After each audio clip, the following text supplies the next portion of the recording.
자, 우리 벌써 교리 강의 18번째 시간입니다. 18번째, 이제 일반 계시 속의 특별 계시. 일반 계시 속의 이제 과학 속의 말이죠. 일반 과학 속에서 하나님의 창조, 하나님의 역사심을 밝혀보는 13가지 창조론, 김명현 박사님의 창조과학회 창조론 13강의 중에 마지막 13번째 강의입니다. 그 중에서 13번째 강의를 2개로 나눴다고 그랬고요. 지난 시간 1시간 했고 오늘 마지막입니다. 13번째 다시 2강. 하늘의 별이 없어졌다가 다시 나타났다. 우리가 마태복음 2장 1절로 11절 그리고 창세기 1장 14절에서 16절까지 우리 같이 통독하도록 하겠습니다. 헤로드 왕 때 예수께서 유대 베들레헴에서 나심에 동방으로부터 박사들이 예루살렘에 이르러 말하되 유대인의 왕으로 나시니가 어디 계시뇨? 우리가 동방에서 그의 별을 보고 그에게 경배하러 왔노라 하니 헤로드 왕과 온 예루살렘이 듣고 소동한지라. 왕이 모든 대제사장과 백성의 서기관들을 모아 그리스도가 어디서 나겠느냐 물으니 가로되 유대 베들레헴이오니 이는 선지자로 이렇게 기록된 바 또 유대 땅 베들레헴아 너는 유대 고을 중에 가장 작기 아니하도다. 내게서 한 다스리는 자가 나와서 내 백성 이스라엘의 목자가 되리라 하였음이나이다. 이에 롯이 가만히 박사들을 불러 별이 나타난 때를 자세히 묻고 베들레헴으로 보내며 이르되 가서 아기에 대하여 자세히 알아보고 찾거든 내게 구하여 나도 가서 그에게 경배하게 하라. 박사들이 왕의 말을 듣고 갈새 동방에서 보던 그 별이 문득 앞서 인도하여 가다가 아기 있는 곳 위에 머물러 섰는지라. 저희가 별을 보고 가장 크게 기뻐하더라. 집에 들어가 아기와 그 모친 마리아에 함께 있는 것을 보고 엎드려 아기께 경배하고 보배압을 열어 황금과 유향과 몰약을 예물로 드리니라. 창세기입니다. 하나님이 가라사대 하늘의 궁창과 광명이 있어 주야를 나뉘게 하라. 또 그 광명으로 하여 징조와 사시와 일자와 연한이 이루라. 또 그 광명이 하늘의 궁창에 있어 땅에 피치라 하시고 그대로 되니라. 하나님이 두 큰 광명을 만드사 큰 광명으로 낮을 주관하게 하시고 작은 광명으로 밤을 주관하게 하시며 또 별을 만드시고 아멘. 자, 오늘 이 말씀 속에서 오늘 우리는 이제 과학이 밝히는 창조론 13번째의 두 번째 13-2강 오늘 마지막입니다. 하늘별이 없어졌다가 다시 나타났다라고 하는 이러한 아주 뭐라 그럴까 과학적으로 인정할 수 없는 그런 상황을 한번 보도록 하겠습니다. 자, 과학이 어떻게 특별 계시를 증명할 수 있을까? 일반 계시죠. 과학은 일반 계시입니다. 모든 세상은 일반 계시입니다. 그 중에 하나님의 역사하심, 하나님의 능력의 나타나심을 특별 계시라고 말할 수 있죠. 그래서 성경이다라고 말하는데 특별 계시를 증명할 수 있는 과학의 그 내용을 알아봅시다. 성경은 메시아의 별이 오늘 나타났었는데 갑자기 또 사라졌고 또다시 나타났다라고 기록하고 있습니다. 이를 과학이 과연 증명할 수 있을까라고 하는 것입니다. 과연 실제로 저 하늘에 떠있던 별이 없어졌다가 나타났다가 할 수 있는가라고 하는 것이죠. 없어진 것은 뭐야? 우리가 흔히 말하는 일시, 개기일식, 또 개기월식, 달이 없어지기도 하고, 또 달이, 해가 없어지기도 하고, 그런 것처럼 별이 없어진다라고 하는 것입니다. 이 말은 정신병자들이 하는 말이 아니고, 우리 일반인들은 또한 절대로 알아낼 수 없는 그들만의 절대적인 비밀과도 같고, 그들에게는 너무나도 귀한 비밀을 푸는 열쇠라고 하는데, 오늘은 우리가 그 비밀을 한번 풀어보도록 합시다. 자, 먼저 이 비밀을 들어가는데 첫 번째로 과학을 통한 특별 계시의 증명 속에서 메시아의 별과 과학이다. 메시아의 별, 오늘 그 별이 나타났다는데 다시 말하면 하늘의 별이 없어졌다가 다시 나타났다.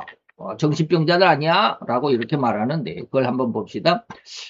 이제부터 우리는 2000년 전에 예수님이 탄생할 때 바로 그때 별이 어떻게 구세주의 탄생을 상징했는지 컴퓨터를 통해 알아볼 수 있습니다. 슈퍼컴퓨터가 발견돼서 이것을 다 알아낼 수 있다라고 했습니다. 별의 움직임을 알아보기 전에 우리는 무슨 별이 예수님을 상징하는지를 먼저 알아야 되겠죠. 그래서 제가 아주 예전에 이 별들의 크기를 한번 비교해서 말씀을 드린 적이 있습니다. 자, 여기 왼쪽에 보면 지구는 얼른 알아보겠죠. 지구에 우리가 많이 봤으니까 지구. 근데 지구보다 조금 작은 게 바로 비너스입니다. 금성이라고 하는 것이죠. 금성. 다시 말해 어머니 별입니다. 지구보다 조금 작습니다. 그리고 지구보다 상당히 작은 게 화성. 우리가 뭐 화성에 요즘에 뭐 막 우주선을 보내고, 마스라고 그러죠. 그래서 마션, 영화도 있었죠. 화성에서의, 어떻게 살아가는지, 뭐 그런 거. 그 화성이 지구보다 한 절반쯤. 그리고 수성은 더, 작고, 그리고 명왕성은 아주 저 끝에 있는데, 요즘에는, 이 천문학계에서 명왕성은, 태양계에서, 탈락을 시켰다고 그러는가요? 명왕성, 해왕성을 그랬나? 명왕성을 아마, 그 탈락을 시켰다고 그런 것 같아요. 그 다음에 이거 왼쪽에 비해서 오른쪽을 한번 봅시다. 오른쪽에 지구가 여기 밑에 있습니다. 아주 조그맣게 보이죠? 아주 조그맣게 보입니다. 그 지구에 비해서 이게 가장 큰 게 목성입니다. 아버지 별입니다. 아버지, 주피터라고 그러죠? 지구의 1300배나 되는 어마어마하게 큰 별. 지구에다가 이렇게 보면 어마어마하게 크죠. 그리고 그보다 주피터, 목성보다 조금 작은 게 토성입니다. 토성. 그러면 지구의 한 천 몇백 배 되겠죠. 1300배까지는 안 되고, 1000배 이상 되겠죠. 그리고 천왕성, 해왕성, 이런 거 있습니다. 이렇게 좀 크기가 어떻게 좀 감이 오는지 모르겠습니다. 우리는 잘 감이 안 오죠. 지구가 이렇게 아주 이 목성에 비하면 어마어마하게 작은. 자, 좌측의 그림에서 지구의 크기를 잘 한번 기억해 두시고요. 우측 사진에서 세 줄로 이렇게 되어 있습니다. 첫째, 목성, 토성, 그 다음에 천왕성, 해왕성, 그 다음에 지구에서, 명왕성, 수성, 뭐, 이렇게. 그래서 가장 아래쪽, 맨 좌측의 지구의 크기, 여기 있습니다. 이 크기는 콩알만 하죠. 이 목성에 비하면 콩알만 합니다. 그런데 이렇게 작은 지구와 비교하여서 가장 위쪽의 목성, 주피터의 크기를 한번 비교해 봅시다. 목성은 지구의 1300배나 되고, 그 옆에 토성까지. 토성은 아들의 별입니다. 목성은 아버지의 별, 왕의 별입니다. 그리고 토성은 이제 쉽게 말하면 세자죠. 세자, 왕의 아들, 세자의 별입니다. 그리고 이제 지구보다 조금 작은 게 비너스별, 이건 엄마별이죠. 자, 여기서 가장 큰 목성은 신 중의 신이요. 저 신들의 아버지인 주피터라고 이야기를 합니다. 그리고 아버지의 별이다. 왕 중의 왕이다. 라고 이렇게 해석을 하고 있습니다. 그리고 그 옆에 작은 토성, 조금만한, 목성보다 조금 더 작은, 토성을 세턴, 사탄이 아닙니다. 사탄이 아니라 세턴, 그럽니다. 세턴, 사탄이라고 그러면 곤란합니다. 토성이죠. 그래서 이 토성은 왕위를 이어받을 세자다, 이 말입니다. 아들을 의미합니다. 그리고 그 옆에 지구 옆에 비너스가 있습니다. 지구 옆에 비너스가 있는데 이 별은 처녀로 아들을 낳은 어머니 별 마리아를 의미하고 있습니다. 그래서 이 세 개의 별이 구세주인 예수님이 아기로 세상에 탄생하실 때 어떤 기이한 움직임을 보여주었는데 그것을 컴퓨터로 확인할 수 있다. 자, 우리는 이러한 그 기이한 행성의 움직임을 컴퓨터를 통해서 확실하게 알아낼 수가 있는데 2000년 전에 동방박사들이 몇 달 혹은 몇 년 동안 관측을 해서 우리가 지난 시간에 보셨죠? 아날렘마라고 하는 거. 일주일에 하나씩만 점을 찍어도요. 월요일마다 하나씩만 딱 그 시간에 딱 찍어도 1년에 52주입니다. 그러니까 아날렘마의 그 태양을 52개를 이렇게 찍으면 이렇게 팔자 모양으로 찍혀진다. 그 자리에 딱 보면 꼭 그 자리에가 해가 뜨는 것이 아니라 조금씩 움직여가지고 팔자 모양으로 이렇게 뜨더라라고 하는 것입니다. 그게 아날렘마 그 영상. 그런 것처럼 이 별이 움직이고 있다 이 말입니다. 움직인다라고 하는 것은 꼭 그 자리만 계속해서 똑같이 뱅뱅 도는 것이 아니라 조금 변하면서 움직이고 있다 이런 것입니다.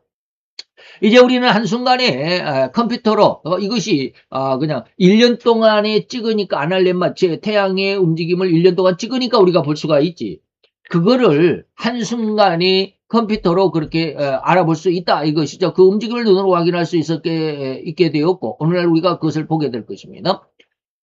자, 이제 예수님이 탄생하신 그 정확한 날짜를 한번 추적해 갑니다. 그래서 예수님이 탄생할 때 무슨 기이한 일이 있었고 그 기이한 일로 인해서 어떻게 그날이 예수님의 탄생인지를 우리가 알 수 있다.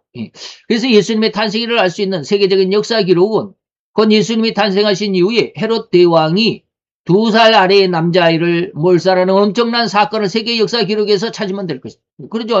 예수님이 언제 태어났느냐? 예수님이 태어날 자를 알려면 세계 역사의 기록을 찾아봅니다. 그런데 세계 역사 기록에서 아주 특이한 사건이 하나 있을 것이다. 그것은 뭡니까? 마태 2장 16절에 보니까 예수님의 탄생할 때 동방박사들의 방문을 받고 동방박사들이 돌아오지 않으니까 그 모든 지경, 예루살렘을 중심으로 해서 베들레헴, 그리고 유대 지역에 있는 그 모든 지경 안에 있는 사내 아이들, 그 중에 2살 아래부터 다 죽인 이 어린아이 남자아이를 살해한 이 엄청난 남자아이 몰살 사건을 역사에서 찾으면 그 금방일 거다. 그 금방일 거다. 이런 참혹한 일을 저지른 후에 얼마 되지 않아서 헤롯 대왕은 죽고 말았다. 죽고 말았습니다. 그래서 그 역사, 이 헤롯 대왕이 죽은 해를 또 역사는 기록하고 있겠죠. 예수님의 탄생한 날짜를 세계 역사는 기록하지 않아도 이렇게 왕들이 죽은 날짜는 기록해 놨습니다. 그래서 이 헤롯 대왕이 언제 죽었나 그 년수, 다시 말하면 이 사내 아이들을 몰살하고 난 다음에 얼마 몇 년 안 가서 죽었다 이 말입니다. 그렇게 흉악한 일을 하면 제명에 못 삽니다. 제명에 못 삽니다. 말을 여러분들이 잘 새겨드려야 합니다. 제명에 못 삽니다. 헤롯 대왕의 죽음에 대한 유대 역사가 요세푸스라고 하는 사람이 있는데 그 사람이 바로 이 헤롯 대왕에 대해서 기록해 놨습니다. 그리고 월식 현상이 있었고 헤롯 대왕이 언제 죽었냐? 월식이 있었다. 계기월식이 있었고 이어서 금요일이 계기월식과 금요일이 연이어 있을 때 그러니까 아마 계기월식이 목요일이나 있었겠죠. 그리고 나서 금요일날 금식일이네. 금요일이 아니고 월식 현상이 있었고 그때 금식 기간이었다 이 말입니다. 금식 기간이 연이어서 있을 때 죽었다. 그래서 이러한 특이한 1월 성신의 이상은 오늘날에는 컴퓨터로 아주 정확하게 그 날짜까지 특정할 수 있습니다. 그건 이따가 보기로 하고 두 번째 콘틸리우스 바루스라고 하는 역사가가 시리아 왕으로 있을 때 헤롯 대왕이 죽었다. 헤롯 대왕이 죽을 때는 시리아의 왕이 누구였느냐? 콘틸리우스 바루스라고 하는 왕이 통치하고 있을 때 헤롯 대왕이 죽었다. 시리아 왕 콘틸리우스 바루스를 찾으면 되겠죠. 그는 그래서 역사에서 보니까 그 바루스는 BC 6년에서 BC 2년까지 4년 정도 4-5년 정도 4-5년간 통치했었다. 시리아를 통치했었다라고 그럽니다. 언제? BC 6년에서 BC 2년까지. 그 다음에 세 번째로 헤롯 대왕의 죽음에 대해서 악티움 해전. 악티움이라고 하는 것은 클레오파트라하고 그의 오빠하고의 전쟁입니다. 클레오파트라는 어디 여왕이에요? 애굽의 여왕이죠. 그 다음에 로마의 안토니 대장이죠. 당시까지는 아직 황제가 아니었을지 모르겠습니다. 이 두 사람이 연합을 해가지고 이 클레오파트라가 꼬셨죠. 이 안토니오를 꼬셔가지고 우리 연합해가지고 북방 왕인 다시 말하면 그 수리아 왕입니다. 수리아 왕 옥타비아누스와 전쟁을 하자. 옥타비아누스는 이후에 로마 황제인 아구스도가 되는데 이 아구스도 그때 당시에는 이제 장군이었겠죠. 이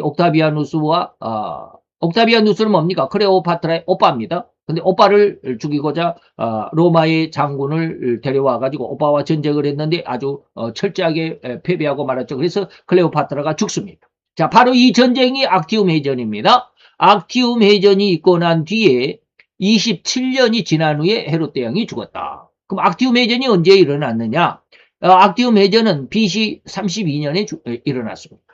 예수님이 태어나기 우리가 지금 서기로 쓰고 있는 서기 32년 전에 죽었다. 그래서 그 이후에 27년 후니까 32에서 27년에서 또 한 해를 또 뺍니다. 좌우지간 그렇습니다. 좀 복잡하더라도 28년을 뺍니다. 그러면 4년이 나옵니다. 그래서 우리가 요즘에 뭡니까? 지금 서기 0년이 아니라 서기 4년에 예수님이 태어났다. 이 4년의 오차를 우리가 인정을 하고 있죠. 그런데 오늘 컴퓨터를 통해서 보면 4년이 아니라 한 7년 정도 차이가 있습니다. 어쨌든지 그렇습니다. 공부를 해가는 과정이니까 이런 내용이 지금 BC 4년 정도의 차이가 있다, 4년 정도의 차이가 있다라고 하는 것 지금 말씀을 드렸습니다. 자, 이런 세 가지 기록이 종합적으로 어느 날을 지목하는지를 찾으면 되겠죠. 다시 말하면 BC 4년이면서 BC 4년, 다시 말하면 예수님이 태어나기 지금 서기로 말하는 태양력으로 말하는 서기 4년이면서 월식 현상이 있으면서 그 다음에 금식이 그 해에 있어야 되고 그러면 BC 4년 3월 11일 날 헤롯 대왕이 죽은 날이라고 역사의 기록에서 찾아볼 수 있었다. 기가 막히죠. 날짜까지 딱 나와버립니다. 여러 가지 하나만 가지고는 좀 곤란한데 이 세 개의 그런 어떤 기록을 가지고 쫙 좁혀가면 세 개가 포인트가 딱 지목하는 그 점이 뭐다? BC 4년 3월 11일이더라 라고 하는 것입니다. 그래서 이제 헤롯 대왕의 죽음으로부터 2년 정도, 왜 2년? 2살 아래 남자아이를 다 죽여라. 그러니까 2년 정도 거슬러 올리면 예수님의 탄생일이 특정되는데 그게 바로 BC 6년이더라. 이해가 됩니까? BC 4년, 다시 말해 예수님이 태어나 지금 우리 태양력에서 서기 그러면 앞으로 가면 1년, 2년, 3년, 4년 그래서 멀어질수록 숫자가 커지죠. 그러니까 BC 4년이었는데 2년을 더 플러스하면은 더 멀어지니까 6년이 된다 이 말입니다. BC 4년에서 2년을 빼면 BC 2년이 아니라 2년을 빼면 BC 6년입니다. 더 멀어지니까. 자, 그러면 이제 예수님의 탄생일을 기록한 그 기록을 한번 찾아봅시다. 초대교회의 교부인 터툴리안은 언제 살았느냐 하면 AD 160년에서 220년까지 한 60년 정도 살았죠. 터툴리안이라고 하는 초대교회 교부가 있었습니다. 그가 기록하기를 시리아 총독이 세터니너스 시리아 총독 세터니너스가 통치하였을 때 예수님이 태어났다라고 이렇게 터툴리안은 기록했다고 그럽니다.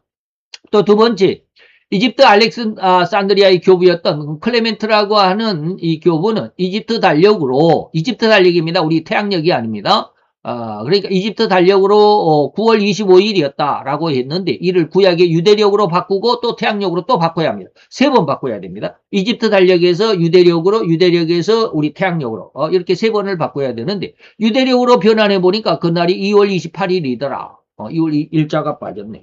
2월 28일이다. 그리고 나서 이 유대력을 또 오늘날 우리가 사용하는 태양력, 그레고리안 달력이라고 그러는데 태양력인 그레고리안 달력으로 변환하니까 바로 예수님이 탄생일인데 그날이 바로 BC 6년 5월 14일이더라. 12월이 아니죠. 5월. 봄에 아주 새로운 새 기운이 약동하는 바로 그날. 5월 14일이더라 라고 하는 겁니다. 화이트 크리스마스가 아니게 되었습니다. 자, 과연 예수님의 탄생일이 5월이 맞을까? 아니면 우리가 지금 지키고 있는 12월이 맞을까? 누가복음 2장에 보니까 목자들이 밖에서 밤을 지새면서 양을 지키고 있었다. 그러는데 여기에서 들에서 목동들이 양을 치고 있을 때는 겨울에는 양을 치지 못한답니다. 밖에서. 너무 추우니까. 겨울에는 다 우리 안에 가둬놓고 키우니까. 그러면 밖에서 양을 치고 있었다라고 하는 것은 춥지 않을 때다. 그러니까 12월은 아닐 것이다. 라고 이렇게 성경학자들이 추론을 해가는 것입니다. 그때 천사가 나타나서 예수님의 탄생을 알려줬는데 겨울의 유대에서는 들의 양을 치지 않는다. 그러니까 5월이 맞지 않겠나 이런 뜻이죠. 겨울철 목축에 어려움이 있습니다. 12월의 날씨는 예수님이 태어나신 유대 지역에 베들레헴 근교에는 12월은 한국만큼 춥지는 않더라도 우기에 해당합니다. 비가 많이 오고 또 밤에는 기온이 상당히 떨어집니다. 아주 낮과 밤의 편차가 기온의 차가 어마어마합니다. 눈이나 서리가 내리기도 하는 그러한 어떤 상황이기 때문에 5도에서 9도 정도 되기 때문에 양을 밖에 밤에 내놓을 수가 없다. 목동들의 관례, 유대의 지금도 그렇다고 그래요. 목동들의 관례에 보면 유대 문헌에 따르면 목동들은 대개 10월 말이나 11월 초가 되면 날씨가 추워지기 때문에 또 비가 내리기 때문에 양떼를 전부 다 우리에 가둬놓고 이제 겨울에는 울타리 안에서 덮개로 덮어가지고 비나 눈이 양들에게 맞지 않도록 그렇게 한다고 그렇게 우리에 넣고 키운다고 그래요. 자, 이런 일례들을 한번 보고. 자, 그러면 이 클레멘트의 기록이 맞는다고 한다면, 다시 말하면, 클레멘트가 뭐라고 그랬습니까? 9월 25일인데, 유대력으로 하니까 6월 28일이고, 이것을 태양력으로 하니까 BC 6년 5월 14일이더라, 라고 하는 것이. 이것이 맞다라고 한다면, 태양력으로 5월 14일이 예수님이 탄생일이 맞는다면, 성경의 기록과 연관되어서 맞는지도 또 이제 찾아봐야 되겠죠. 여기만 가지고, 야, 맞다라고 할 수 없이, 성경을 한번 보자. 곧 예수님의 이종사촌인 세례 요한은 예수님보다 6개월 형이었죠.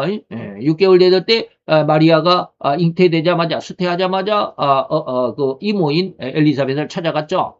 자, 그러면 BC 7년 12월 1년 전이죠.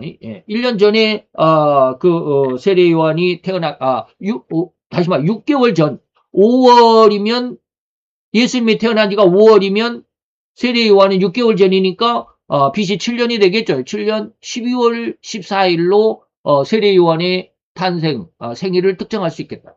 즉 세례 요한의 아버지인 사가랴에 대해서 알아봐야 하는데 자, 이 BC 7년이 맞겠나 이 말입니다. 그러면 사가랴가 언제 그 제사장의 직무를 행했냐? 이걸 또 보면 알겠죠. 그는 아비야 반열의 제사장으로 성전에서 봉사하던 때 세례요한의 수태고지, 잉태고지를 받았었죠. 그래서 사가랴가 그 반열의 차례대로 제사장의 직무를 하나님 앞에 행할세 천사가 나타나서 네 아들을 내가 네 아들에게 너에게 아들 주겠다라고 그랬습니다.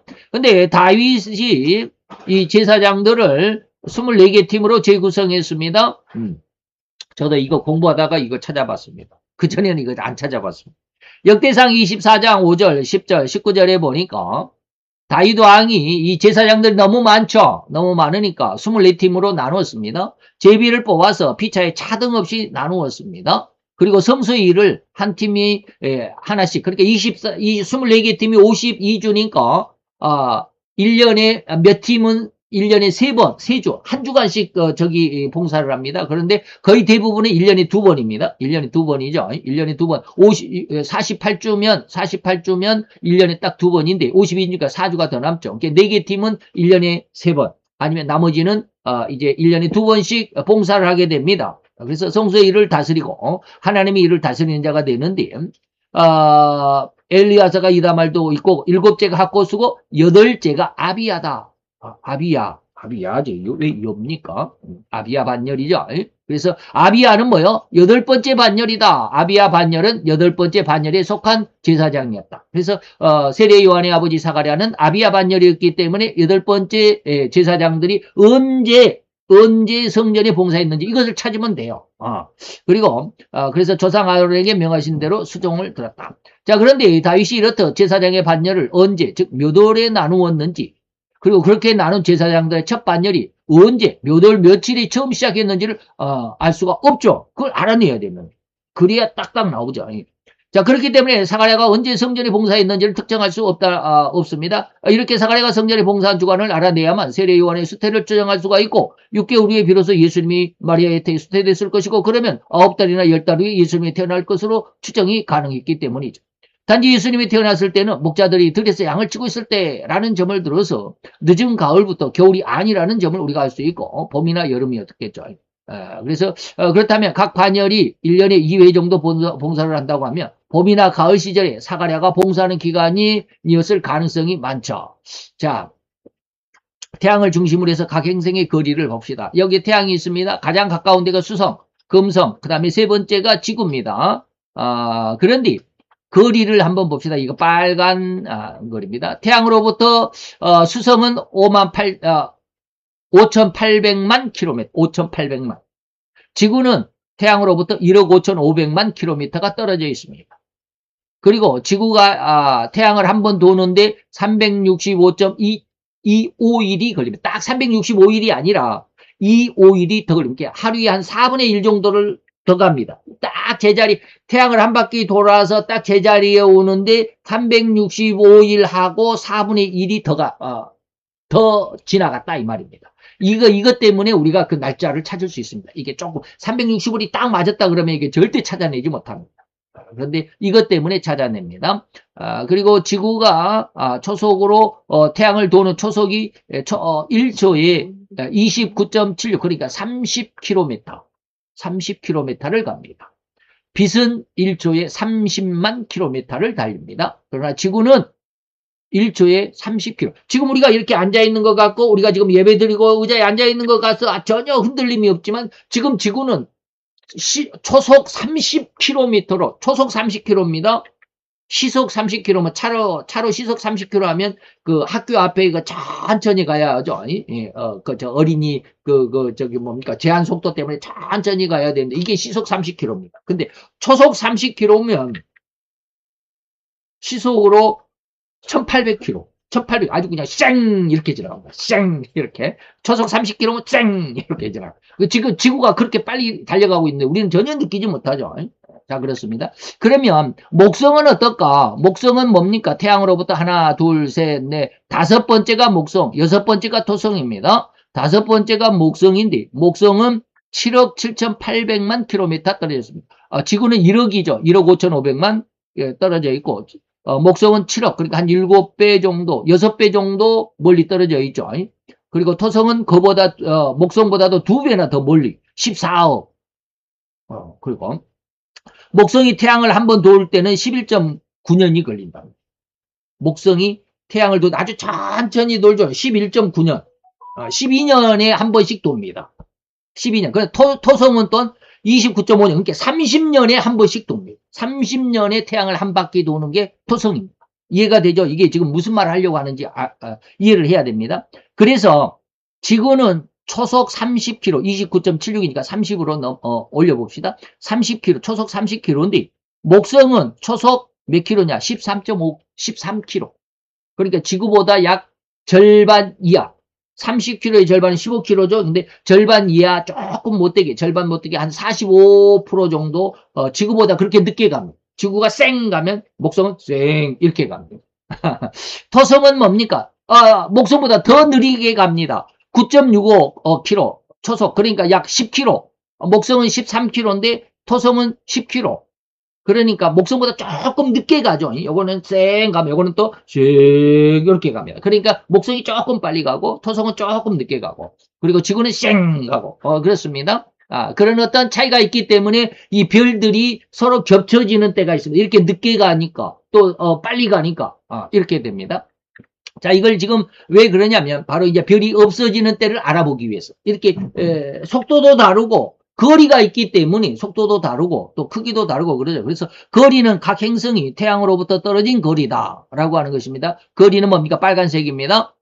그리고 공전 속도는 태양을 도는 속도입니다. 각 행성이 태양을 한 바퀴 돌아서 제자리에 딱 왔을 때까지 다시 말하면 이것은 지구는 1년 걸린다고 그러는데 목성은 뭡니까? 11.9, 그게 12년마다 한 바퀴, 한 바퀴 돌고, 토성은 30년에 한 바퀴 돈다라고 하는 것입니다. 그리고 초석이라고 그랬는데, 밑에 이제 파란색 글씨입니다. 초석은 각 행성이 태양을 중심으로 공전할 때 진행하는 거리. 그래서, 지구는 약 30km, 목성은 약 13km, 토성은 약 10km 정도로, 달리고 있다라고 하는 것입니다. 자, 바로 이러한 것을 우리가 딱, 이해를 한다면, BC 7년에서 BC 6년 5월 사이 1년 동안의 하늘의 행성, 그것도 토성과 목성, 그리고 금성, 지구의 모습을, 이제 관찰해보면 알겠죠. 1년 정도의 행성의 그 움직임을 찾아보면 되고, 컴퓨터로 찾아보니까 금방 찾습니다. 그리고 그들 중에 이제,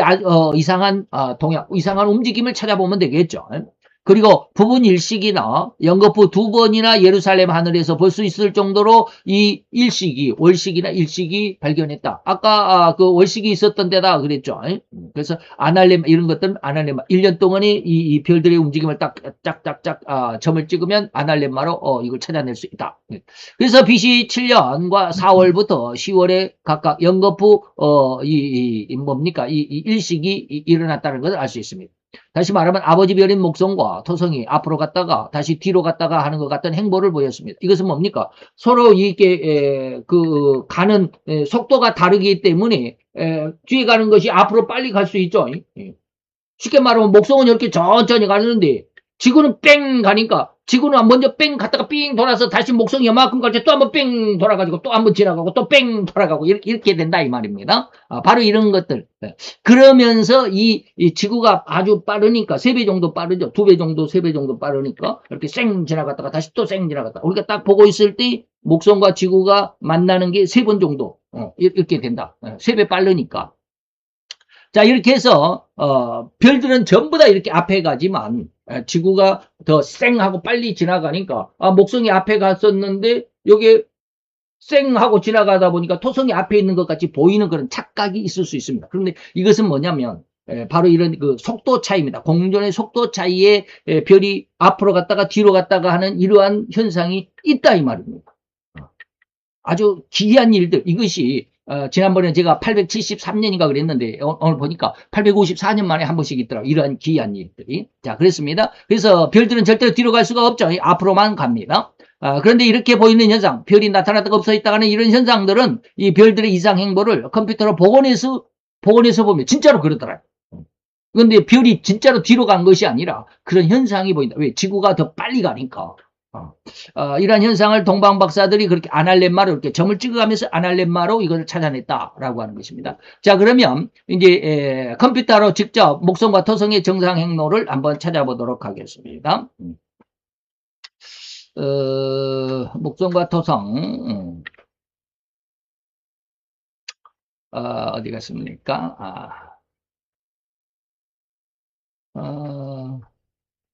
8번, 8번. 목성과 토성의, 그래서 이제 보통은요, 봅시다. 목성과 토성이 서로 따로따로 떨어져 있어요, 저렇게. 그래서 목성은 저쪽에 있으면 토성은 저쪽에 가 있고 이렇게 되는데 20년마다 만나는 거예요.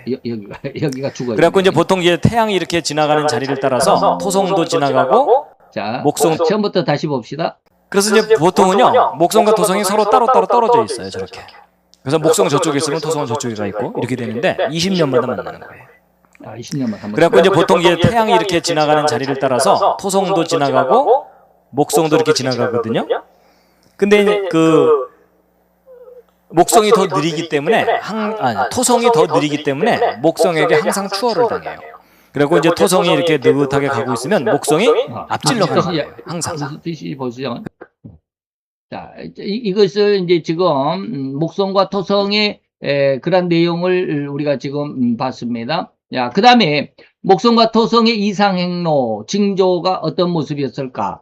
또 한번 봅시다. 방금 이것은 정상적인 행로가 지금 이렇게 간다. 그래서 목성이 13km고 토성이 10km니까 더 빨리, 목성이 더 빠른데? 그죠?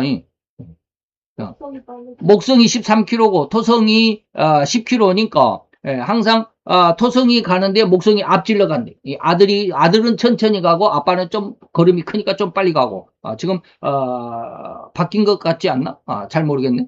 자, 그렇습니다. 어쨌든지 그렇습니다. 그리고 이제 9번을 한번 봅시다. 이상행로. 그래서 늘 20년마다 저렇게 앞질러 가는 일이 있었는데 예수님 탄생 직전에는 어떤 일이 벌어진 거냐면 토성이 앞서서 이렇게 쭉 가고 있는데 목성이 뒤따라왔어요. 따라오더니 만나고 나더니 한번 주실까요? 이러더니 저렇게 가는 거예요. 이런 현상이 있었다라고 하는 것입니다. 자, 이것이 바로 이제 이런 현상을 컴퓨터로 찾아내자 이 말입니다. 지금 그림으로만 지금 여러분들이 이해하기 좋게 그림으로 지금은 설명을 해드렸고요. 그래서 이런 이상행보라는 게 과연 뭐냐? 목성이라고 하는 것. 약 12년마다 한 번씩 태양을 돌고요. 토성은 30년에 한 번씩 돈다라고 그랬죠. 토성은 29.5니까 30년, 목성은 11.9니까 12년. 그렇습니다. 12년 만에 한 번 태양을 돌고, 토성은 30년에 한 번 태양을 돌고. 그래서 앞에서 알아봤듯이 그 속도에서 차이가 있죠. 아버지가 걸음이 크니까 더 빨리 나가죠. 그래서 목성은 13km, 초속 13km, 초속입니다. 1초에 13km. 토성은 10km 정도밖에 못 간다. 그래서 지구에서 볼 때 절대로 같이 겹쳐진 것 같이 가까이 붙어 있는 행보는 흔하지 않습니다. 약 20년마다 한 번씩. 20년마다 한 번씩 목성과 토성이 지구에서 볼 때 목성과 토성이 이렇게 겹쳐지더라라고 하는 것입니다. 그런데 이런 겹쳐서 만나는 것 같은 현상은 2000년 5월 28일에 있었답니다. 2000년 5월 28일에 목성과 토성이 만났답니다. 그러면 20년 후니까 2020년 12월 20일에 또 만났었습니다. 그러면 20년 후니까 2040년, 지금 2025년이죠. 지금은 2025년이니까 2020년, 5년 전에 한 번 만났다. 그러면 이제 20년 후니까 2040년 11월 4일 날 또 만날 예정이라. 컴퓨터로 이걸 다 예상을 했다. 이러한 기준 중심점은 뭡니까? 태양에서 보니까 그렇다 이 말입니다. 그래서 절대로 이러한 현상, 곧 목성과 토성의 이상 행보 같은 현상은 태양에서 보면 일어나지 않습니다. 지구에서 볼 때만 일어납니다. 왜요? 지구도 움직이니까. 태양은 움직이지 않으니까. 항상 이 행성들은 태양을 중심으로 돌아가니까 태양에서 보면 이런 기이한 현상이 안 일어나는데 지구에서 보면 그렇다는 것입니다. 왜 그럴까요? 지구도 움직이니까. 자, 그래서 이런 20년마다 한 번씩 만나는 모습, 그리고 이것은 뭡니까? 목성과 토성이 만나는 기간이 20년마다 만난다라고 했지만 이렇듯 목성이 토성을 앞서가다가 다시 토성 뒤로 물러가는 듯한 이런 현상은 매번 나타나 20년마다 한 번씩 만날 때마다 이런 현상이 나타나는 게 아니고 이런 앞뒤로 바뀌는 현상이 지구에서 볼 때 854년마다 한 번씩 일어납니다. 근데 그게 BC 861년, 그 다음에 BC 7년, AD 848, 그 다음에 AD 서기죠. 서기 1702년 했는데 이런 날들은 아니죠. AD 848이나 1702 이런 애는 아니죠. 근데 BC 7년에 이런 일이 있었다라고 컴퓨터가 밝혀준다. 854년마다 토성과 목성이 토성을 앞질러 가다가 다시 뒤로 물러가는 듯한 모습, 그러한 기이한 현상은 854년마다 한 번씩 일어난다라고 하는 것입니다. 그런데 이러한 특이한 현상이 BC 7년에 일어났었다. 컴퓨터로 보니까 BC 7년에 이걸 발견했다. 그러면 아마도 BC 861년에 한 번 있었을 거니까 있었겠죠. 그리고 AD 848년에도 있었을 텐데, 그리고 AD 1702년에 일어났을 텐데, 이러한 때는 지금 짝대기를 그어는 이런 때는 예수님이 태어난 때가 아니죠. 근데 BC 7년에 그런 현상이 있었으니까 BC 7년을 한번 보자. 그래서 12번에 보니까 이제 12번을 한번 찾아봅시다. 12번입니다. 그래가지고 이제 2000년 전에 예수 그리스도가 탄생하셨을 때 그 직전에 나타난 그 목성과 토성의 우주 쇼를 잠시 확인해 보시겠습니다.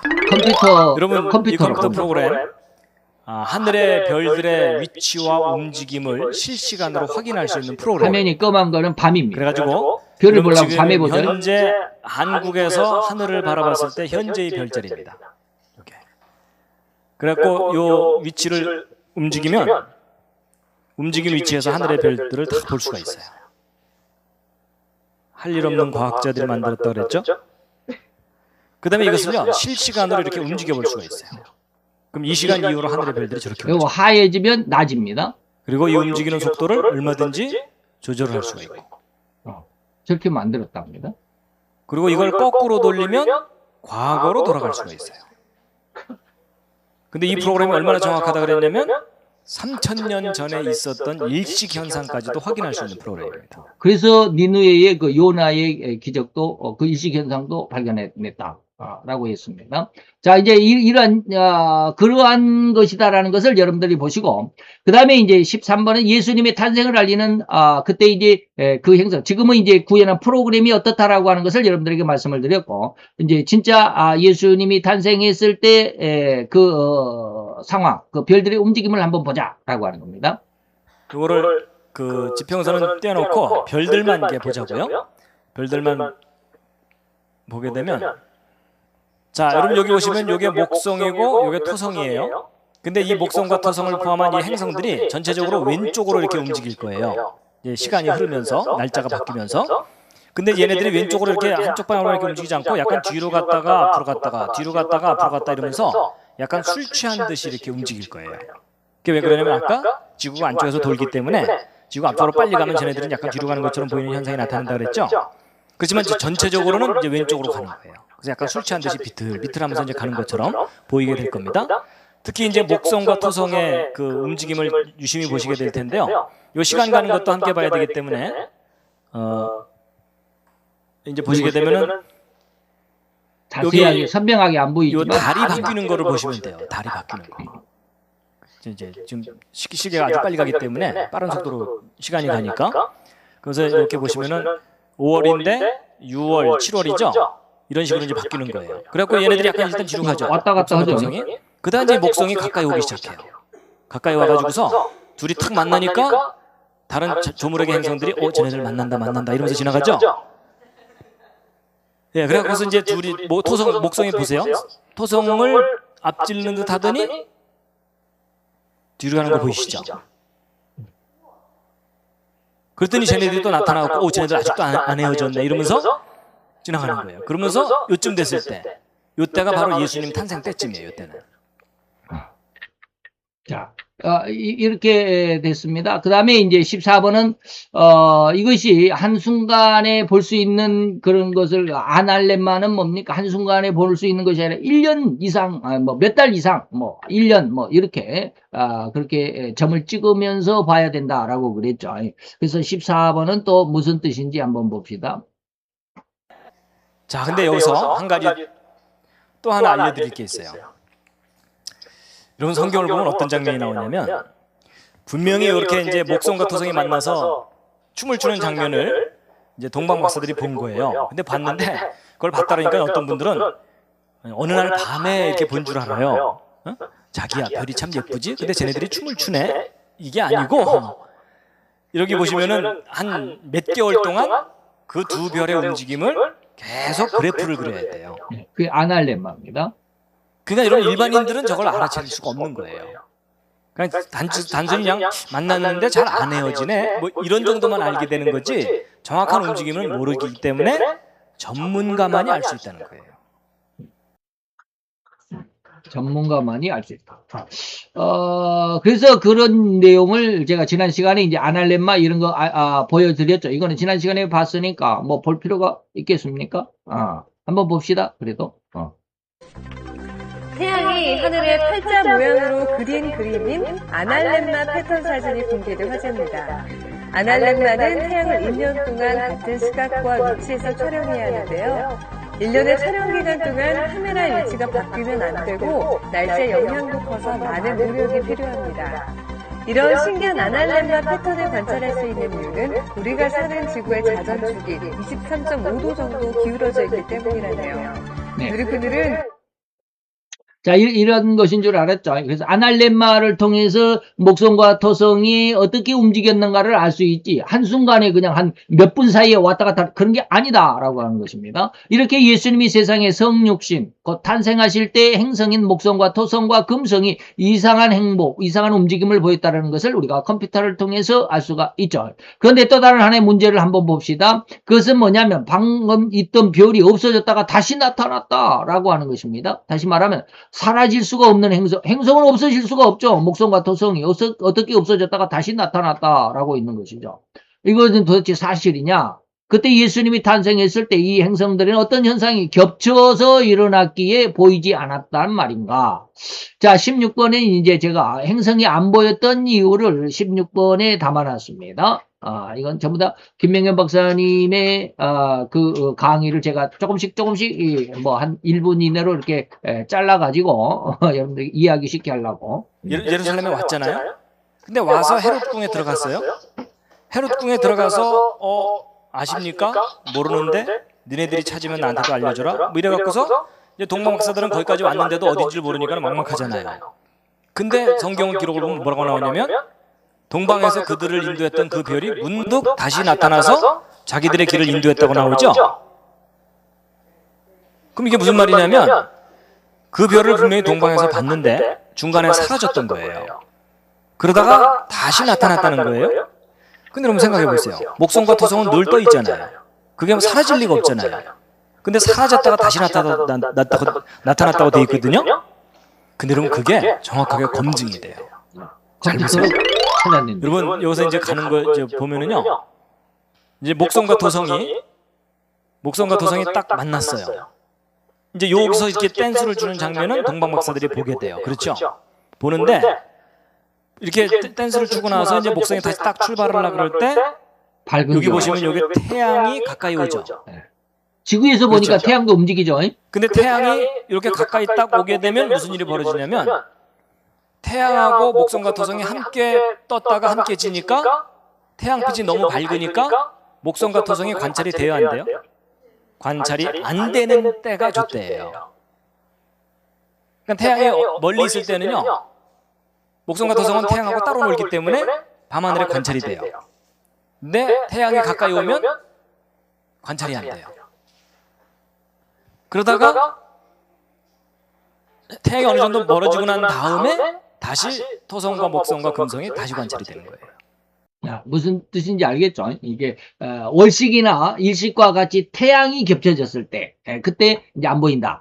자, 이런 것들 우리가 이제 과학을 통해서 알아봤고 마지막으로 절대적인 사실 하나를 더 한번 알아봅시다. 태양계의 모든 행성은 절대로 창조된 이후부터 온 은하계가 없어지는 순간까지 절대로 저들에게 주어진 무슨 말인지 아시죠? 그리고 속도는 변경할 수가 없습니다. 그래서 854년마다 이렇게 토성과 목성이 그리고 금성이 이상 행보가 나타나야만 했는데 봅시다. 공교롭게도 반드시 예수님이 태어날 그때 이런 움직임과 또한 목성과 토성이 없어졌다가 다시 나타나는 이런 현상조차 계획되어 있어야만 합니다. 854년마다 이러한 현상이 있는데 그 중에 또 태양이 또 이렇게 가로막는 이러한 현상조차 이미 계획되어 있어야 합니다. 즉 다시 말해서 이러한 행성의 이상 행보를 맞춰서 예수님이 인간의 육신을 입고 탄생하는 성육신의 사건이 그때 일어나야만 했다. 이를 다른 말로 설명한다면 절대로 이런 변할 수 없는 특이 현상은 이미 이 세상을 창조하실 이전이, 즉 우주 만물을 창조하시고자 계획하셨던 하나님의 그 계획 때 이미 이것이 준비되어 있어야만 했다. 무슨 말 이해가 되죠? 그래서 징조가 나타난다. 해와 달과 별들이 징조를 나타낸다. 이것을 이해할 수 있어야 합니다. 즉 창조주의 전지하심과 전능하심이 아니라면, 전지와 전능이 아니라면 이건 절대로 이뤄낼 수가 없다. 그렇기 때문에 우리가 지난 시간에 뭐라고 그랬어요? 너희 우상들아, 너희들이 나한테 다 한번 얘기해봐. 너희들이 예언했던 것이 이루어졌는지, 아니면은 옛날에 과거에 했던 말들이 이루어졌는가를 또 한번 다시 한번 확인해봐. 정말로 너희들이 그렇게 할 수 있나? 나는 할 수 있다. 이런 것입니다. 바로 이것을 우리가 이사야서를 통해서 지난 시간 알아봤던, 하나님이 아니고서, 전지하신 하나님, 전능하신 하나님이 아니고서는 이걸 이뤄낼 수가 없다. 고로 이러한 상황을 통해서도 절대 전지전능하신 하나님의 성품, 그리고 그의 역사하심을 믿을 수 있는 가장 귀한 한순간, 귀한 은혜의 시간이 될 수 있었으리라고 믿고, 여러분들이 이것을 잘 이해할 수 있었으면, 또 이것을 잘 믿을 수 있었으면 좋겠습니다. 기도합시다. 할렐루야. 주님, 오늘도 여호와의 귀한 은혜와 은총을 감사드리나이다. 주의 영광 앞에 있는 사랑하는 귀한 아들과 딸들, 아버지 아무것도 알지 못하며 오로지 세상은 아버지의 마귀가 세상 가운데 예수님을 유혹했던 세 가지의 그 유혹의 방침, 그래서 돌로 떡을 만드는 물질의 세계와, 그리고 또한 높은 곳에 뛰어내리며 기적을 일으킬 것 같은 자기 명예와, 그리고 또한 내게 절하라, 나와 함께하면 내가 세상에 권세를 주리라고 하는 권력에 대한 욕심과 야망 속에 온갖 세상의 학문과 온갖 세상의 발전과 아버지의 발달 상황을 주관하며 유지해 가고 있나이다. 하나님, 그 안에서 오늘 이 시간 우리의 지혜와 지식과 정비와 총명 속에 하나님의 하늘의 것으로, 하나님의 진리의 것으로, 또한 하나님의 절대 세상을 만드셨다라는 창조가, 그리고 세상을 이러한 사단의 큰 유혹 속에, 사단의 어떤 장난 속에 세상이 발전되어 간다 할지라도 그 속에서 하나님의 영광을 이뤄내며 하나님의 능력을 나타내며 하나님의 성품을 드러내는 귀한 은혜에 아버지의 시간들, 그리고 모든 세계 역사가 될 줄로 믿습니다. 아버지 하나님이여, 우리로 인해서 우리 지혜와 지식 속에 하나님의 큰 은혜와 은총으로 함께 하셔서 우리로 하나님을 믿는, 더 없는, 그리고 더 올곧은 신앙의 뿌리를, 줄기를, 열매를 맺어가는 주님의 귀한, 그래서 선하시고 온전하시고 기뻐하신 주님의 귀한 자녀가 되게 하여 주시옵소서. 예수 그리스도의 이름으로 감사와 기도드려 싸움나이다. 아멘.